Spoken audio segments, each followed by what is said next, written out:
కాశ్మీర్ ఏ రకంగా ఉందంటే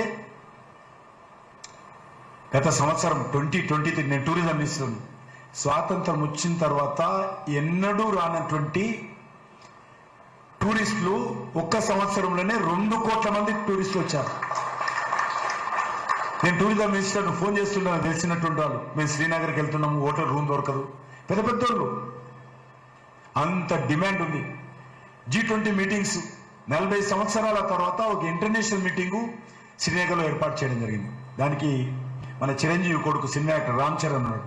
అప్పుడప్పుడే ఆ సినిమా త్రిబుల్ ఆర్ సినిమాకు ఆస్కార్ అవార్డు వచ్చింది.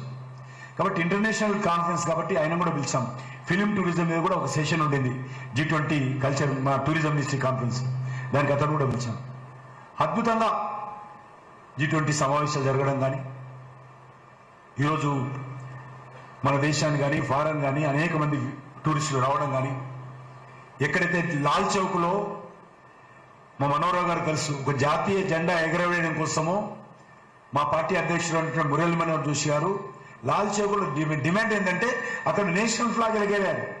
లాల్ చౌక్ అది డిమాండ్, వేరే డిమాండ్ ఏం లేదు. మన దేశ భూభాగం మీద జాతీయ జెండా ఎగరడం కోసము ఒక ప్రధాన ప్రతిపక్షమైనటువంటి పార్టీ, ఆ పార్టీ అధ్యక్షుడు మురళీ మనోహర్ జోషి గారు కన్యాకుమారి నుంచి కాశ్మీర్కు యాత్ర తీసాం, ఏకతా యాత్ర అంటారు. అయినా కూడా చేయలేకపోయాం. మిలిటరీని పెట్టి ఒదికు బాంబులు పేలుతా ఉన్నాయి, తుపాకుల ఫైరింగ్ వినబడుతుంటే బిక్కు బిక్కుమంటూ జమ్మూ నుంచి విమానంలో తీసుకుపోయి అక్కడ ఓ 20 మందితోటి జాతీయ పతాకాలు ఎగరేసి మళ్ళీ తీసుకొచ్చాం. అటువంటి పరిస్థితి లాల్ చౌక్లో జాతీయ జెండా ఎగరడం కోసం. ఈరోజు మీరు వెళ్ళి చూడండి, లాల్ చౌక్లో ఎక్కడ చూసినా కూడా వందలాది జాతీయ పతాకాలు లాల్ చౌక్లో కనిపిస్తాయి. శ్రీనగర్లో ఎంతమంది పోయినో తెలియదు, డల్ లేక్ అని ఉంటుంది సరస్సు, దాని చుట్టూ మొన్న 15th ఆగస్టుకు 50,000 మంది యూత్ విద్యార్థులు 50,000 జాతీయ పతాకాలు పట్టుకొని మొత్తం రౌండ్ ప్రదర్శన చేశారు. ఎక్కడైతే Indian dogs go back to Hindustan అని ప్రచారం చేసేవాళ్ళు, ఎక్కడైతే పాకిస్తాన్ జెండాలు ఎగురుతూ మన జాతీయ పతాకాలు తగలబెట్టేవాళ్ళు, ఎక్కడైతే అల్లాహు అక్బర్ అంటూ పోలీసుల మీద దాడులు చేసేవాళ్ళు, రాళ్లతో కొట్టేవాళ్ళు, ఏ పిల్లలైతే బ్యాగులలో స్కూల్ పిల్లలు, అమ్మాయిలు అబ్బాయిలు పసిపిల్లలు నోటు పుస్తకాలు పెట్టి స్కూల్కి పంపాలో వాళ్ళ తల్లిదండ్రులు అదే బ్యాగులలో రాళ్ళు పెట్టి పంపేవాళ్ళు పోలీసులను కొట్టడం కోసం. మీరు చాలా ఉదాహరణలు చూసి ఉంటారు. 100 మంది వికలాంగులు అయ్యారు పోలీసులు. పిల్లల మీద కార్ఫీలు జరపలేము, పిల్లలను కొట్టలేము, పసిపిల్లలు రాళ్ళు కొట్టేవాళ్ళు. అటువంటి జమ్మూ కాశ్మీర్లో ఈరోజు అద్భుతమైనటువంటి మార్పు వచ్చింది. అదే లాల్ చౌక్లో ఈరోజు మనకు పాకిస్తాన్ జిందాబాద్ వాళ్ళు హిందుస్థాన్ జిందాబాదు, జై శ్రీరామ్ నినాదాలు వినపడతాయి ఈరోజు అక్కడ. అంత మార్పు ఈరోజు మన జమ్మూ కాశ్మీర్ వచ్చింది. 1 కాదు 2 కాదు, నార్త్ ఈస్ట్ రాష్ట్రాలు తీసుకుంటే అద్భుతమైనటువంటి మార్పు వచ్చింది.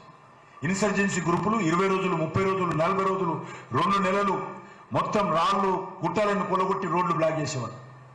ఈరోజు ఒక్క ఎక్సెప్ట్ మణిపూర్ కారణం తప్ప ఎక్కడ కూడా ఇక్కడ ప్రాబ్లం లేదు. అద్భుతమైనటువంటి ప్రగతి జరుగుతూ ఉంది. ఈ 5 సంవత్సరాల్లో సుమారు 6 లక్షల కోట్లు నార్త్ ఈస్ట్ లో ఖర్చు పెట్టాడు. మన్మోహన్ సింగ్ గారు తన 10 సంవత్సరాల టైంలో 4 సార్లు 5 సార్లు నార్త్ ఈస్ట్ విజిట్ చేశాడు. కానీ నరేంద్ర మోడీ గారు ఆల్మోస్ట్ 67 టైమ్స్ నార్త్ ఈస్ట్ లో లాస్ట్ 10 years లో విజిట్ చేశారు. తెలియదు ఒక 5-6 మందికి తప్ప, ఎవరికి మంత్రులకు కూడా తెలియదు. మా క్యాబినెట్ మినిస్టర్స్ కూడా ఏందో అనుకున్నారు. మేము ఆ రోజు అప్పటికి ల్యాండ్ ఆర్డర్ అంతా పక్కా ఏర్పాటు చేసి జమ్మూ కాశ్మీర్లో మొత్తం సిస్టమ్ చేసుకున్న తర్వాత ఏదో అవుతుంది అనుకున్నారు.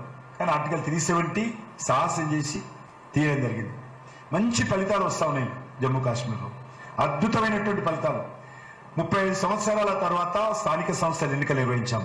అది సర్పంచ్ది కానీ, జడ్పీటీసీ కానీ, ఎంపీటీసీ కానీ. 35 సంవత్సరాల తర్వాత రెగ్యులర్ గా గవర్నమెంట్ స్కూల్ నడుస్తూ ఉన్నాయి. 30 సంవత్సరాల తర్వాత 15th ప్లానింగ్ కమిషన్ ప్రకారము నేరుగా గ్రామాలకు డబ్బులు ఇచ్చాము. అంతకుముందు తీసుకునే వాళ్ళు గ్రామాలకు ₹1 ఇచ్చేవాళ్ళు కాదు, ఎందుకంటే ఆ ప్రభుత్వాన్ని ప్రశ్నించే అధికారం కేంద్రానికి లేదు. ఆర్టికల్ 370 తొలగించే వరకు కూడా జమ్మూ కాశ్మీర్లో జిన్నా రాజ్యం